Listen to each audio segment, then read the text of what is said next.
What is up, y'all? It's Jordan Agabin to the A-G-A to the B-I-N to the Aga. Bin? I get it because I'm trash. Just kidding, y'all. Love yourself. You're better than that. Anyways, if you haven't noticed yet, I have a new room. Okay, I'm just kidding. This is not my room. Currently at an Airbnb right now. I need to add more plants in my room. Like, all I got are stuffed animals. There's like so many plants here. I guess you could say there's plenty of them. Oh god. So let's play a game. Where's Jordan today?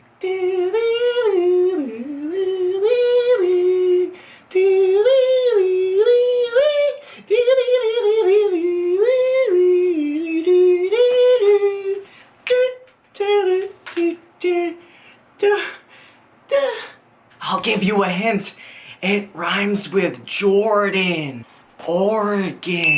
Oregano? And I know you're probably asking the question why. So today I'll be really talking about my experience, why I'm traveling, why am I doing this, why am I here today. So over the summer I held my internship at Columbia University and it's about to end this month. And honestly I've been doing that day in, day out. Most of my week has been consumed by that internship and it's great and all, I'm learning so much, but you know, we all need a break sometimes and I guess that's the first point that I want to make. Don't forget, whether it's summer, winter, whatever season it is, please always take a break. Burnout will just cost you at the end. Rest, relaxation, R&R. I don't know why I'm doing that, but R&R in my arm. Oh, I get it. Honestly, for me, it's been so addicting kind of working hard, you know? There's something just so noble and there's so much to be admired in a hardworking person, but we also need to remember that we have to take breaks. That'll keep us running longer term, you know? At the end of the day, it's a marathon, it's not a race. Really just change your surroundings, change your environment. So I'm really big on traveling. I like seeing new places, and I haven't traveled a lot in the United States. I haven't seen a lot of the West Coast states, Midwest,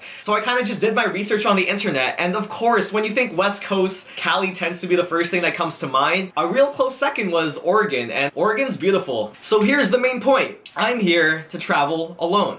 Alone.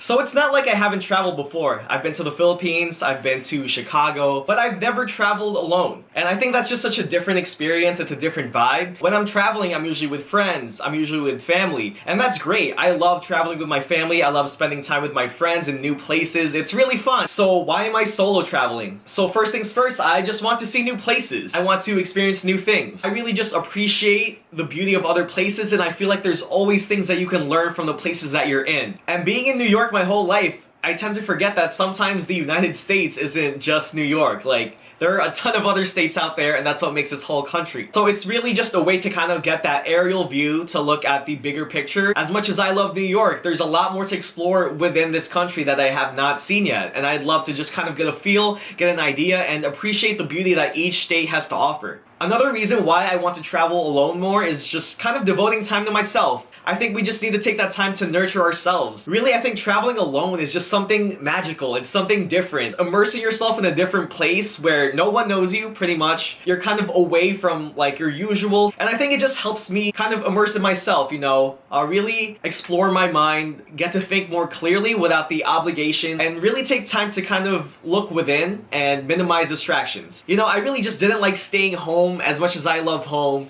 I felt like there was so much to see out there. You know, you're on Tumblr back in the day, you're on Facebook, you're on the internet, you see so many things that you want to explore, and for me, I just really want to get started. As a kid, I've always just had kind of that energy in me, you know, that adventurous desire to see the world, to see everything, to see other people, see other cultures, and just have new experiences. And lastly, another reason why I just want to solo travel more is that life is too short. And I tend to think about this a lot, because when I'm overly stressed about things in my daily life, I kind of just want to see that big picture all the time. And whatever I'm going through right now, like, I tell myself that you'll get over it. Of course, there'll be trials and tribulations. Of course, there'll be struggles, but your time here is really short. Enjoy it as much as you can, learn as much as you can. And traveling is just a huge thing for me. Just like starting vlogging, if I never start traveling and venturing out more, I think that would be one of the biggest regrets in my life. This is why I love reflection so much, because I just want to know what's important to me. What do I want to accomplish in this lifetime? What do I want to do? What do I want to see? What's something I'd rather be doing than this? I would hate to get stuck in an office job, not following my dreams,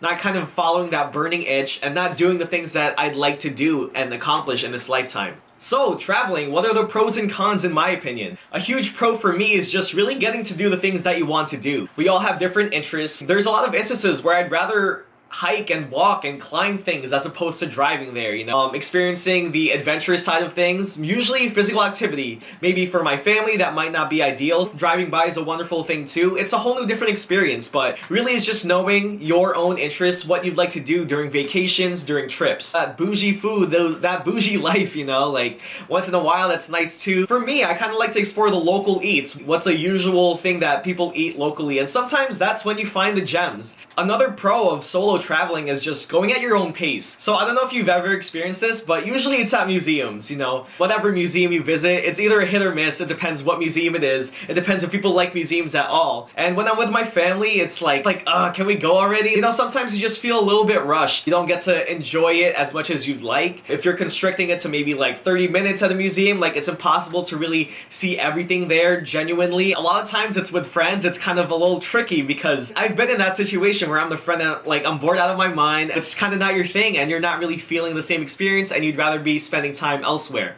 Another benefit of solo travel is kind of just like, I think just being in an environment by yourself and traveling by yourself, you kind of get to decide, oh, do I want to spend time with myself or do I want to interact more? I also have times though that I do want to spend time with myself and not talk. And when you're finally ready to talk to others, you know, when you're alone, it's like you have no choice. You kind of have to interact with others. And I don't necessarily mean strangers, like waving to people in the street and just saying, hi, how are you? Maybe that might work in some places, but I think it just forces you to have more small talk, and conversations don't have to be some deep philosophical conversation about life, sharing all your secrets. Really just interacting more with your baristas, with your servers, wherever you're eating. Another place is with ride sharing, like Uber, Lyft. Drivers know a lot, by the way, and you don't want that awkward division between driver and passenger. It honestly makes your payment for Uber and Lyft like worth it when you're getting information from the locals that drive there every day, pretty much. Yeah, just interact with the services you come in contact with. For me personally, I signed up for those Airbnb experiences for the first time, and I'm excited about that. There's other travelers in those groups. I don't know who to expect. It really does just give you that push. For me, at least, it gives me that extra push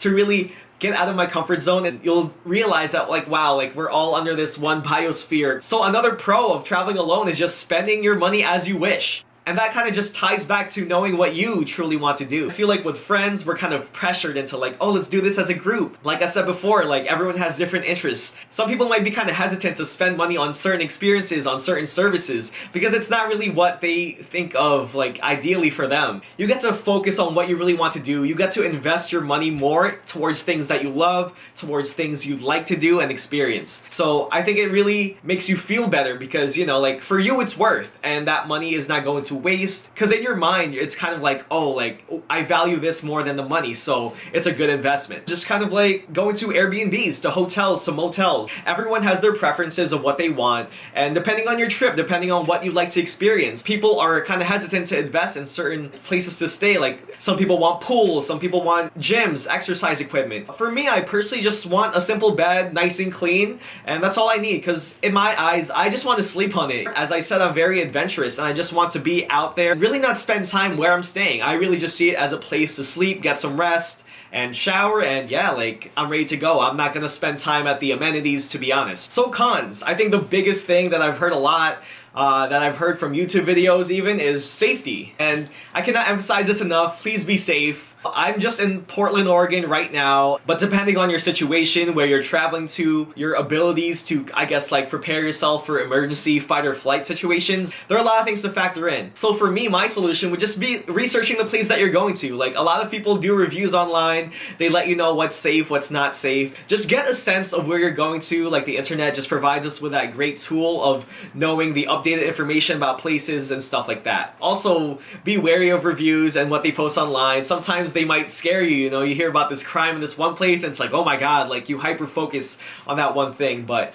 another thing is just let people know where you are from time to time. No, you don't have to do minute by minute updates, but also, like, don't be in complete solitude. I know we're trying to immerse ourselves in this new environment, but keep in contact with your family, with your friends. Just let them know, like, oh, I'm visiting this today. It's just good to know where you are in case like something happens. You never know. At least someone kind of has a track history of where you might have been. And honestly, at the end of the day, trust your gut, especially when it comes to safety. Really just, we don't want to get into danger, we don't want to get hurt. Yeah, just trust your gut. Another con I'd say is just loneliness. And for me, who kind of really enjoys spending time by myself, like, just reading, journaling, exploring at my own pace, I think either way, sooner or later, you'll be hit by moments of loneliness. I think that's okay. Like, it's completely normal. I think the most important thing is to acknowledge that. And my solution for that is kind of having that mindset shift, acknowledging that that thought came through, realizing the opportunity at hand as opposed to seeing and feeling like the worst of it, the brunt of feeling lonely, feeling like you have nothing to do, like, why am I doing this? Because that's when you start doubting yourself, and that chain reaction of negative thoughts just opens up. For the sake of this video, here are just some other mini cons, so like little things that I won't really elaborate, but like a real struggle is someone taking your pictures. I do have my tripod and all that, but it's tough, and sometimes you want to get those flicks,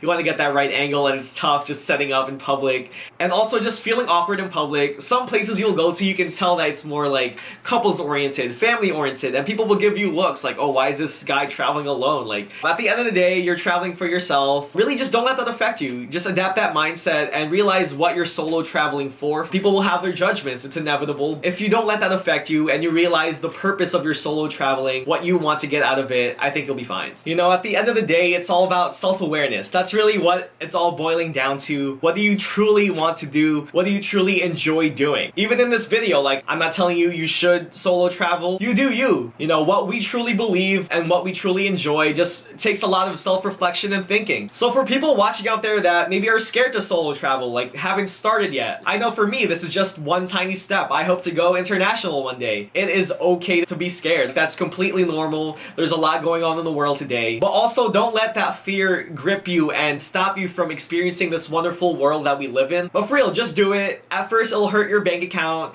You kind of grimace a little bit looking at that transaction. But once you're out there and once you realize what you've invested in, it's like, wow, like totally worth it. Don't just keep saying that you're gonna do this but never follow through. Like, do it. Just take that risk. It'll hurt for a little bit, like the bank, whatever, but just do it if you truly, truly want to do it. Like, don't let this be a regret. Well, you have now arrived to your destination. This is the end of the video.